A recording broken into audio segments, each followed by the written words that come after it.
শরীফ ওসমান হাদি এই নামটা যখন চোখের সামনে চলে আসে, যখন শরীফ ওসমান হাদিকে চোখের সামনে দেখি, চোখের সামনে যখন শরীফ ওসমান হাদির ছবিটা চলে আসে, তার কথা এবং ভিডিওগুলো যখন দেখি, তার কথা এবং ছবিগুলো যখন দেখি, তার ভিডিওগুলো যখন দেখি, তার জন্য হৃদয় থেকে অন্তর জুড়ে ভালোবাসা চলে আসে, অটোমেটিকলি ভালোবাসা চলে আসে।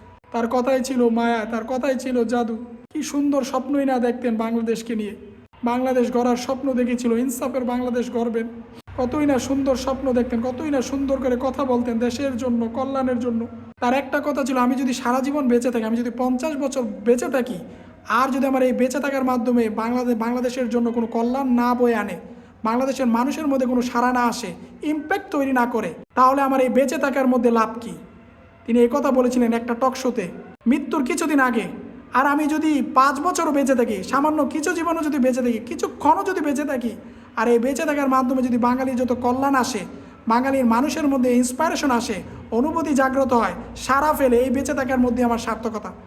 একজন রাজনীতিবিদ তো বাসায় মরতে পারে না, তার মৃত্যু হবে রাস্তায়, কোনো মিছিলে, কোনো অন্যায়ের বিরুদ্ধে প্রতিবাদ করতে করতে। এই কথাগুলি তিনি বলেছিলেন তার মাকে। শরীফ ওসমান হাদি ছিলেন দেশপ্রেমী, দেশপ্রেম ইমানের অঙ্গ, যার মধ্যে ইমান আছে তিনি মমিন। শরীফ ওসমান হাদি ছিলেন মমিন। তিনি তার দেশকে ভালোবেসেছেন, আর ভালোবেসে তার জীবনকে তিনি উৎসর্গ করে দিয়েছেন। তিনি জানতেন দুষ্কৃতী লোকরা, যারা দেশের প্রতি বিদ্বেষ, যারা স্বাধীনতা বিরোধী, তারা তাকে হত্যা করবে। আল্লাহ শরীফ ওসমান হাদির সমস্ত স্বপ্নগুলো কবুল আর মঞ্জুর করুক। সারা জীবন থাকবে আমাদের হৃদয় এবং অন্তর জুড়ে, লাখো মানুষের অন্তর জুড়ে থাকবে তিনি কর্মে এবং সততার মাধ্যমে পুরো পৃথিবী জুড়ে তিনি দৃষ্টান্ত হয়ে থাকবেন ইনশাআল্লাহ। এবং আমরা তার স্বপ্ন নিয়ে সোনার বাংলাদেশ গড়ব ইনশাআল্লাহ।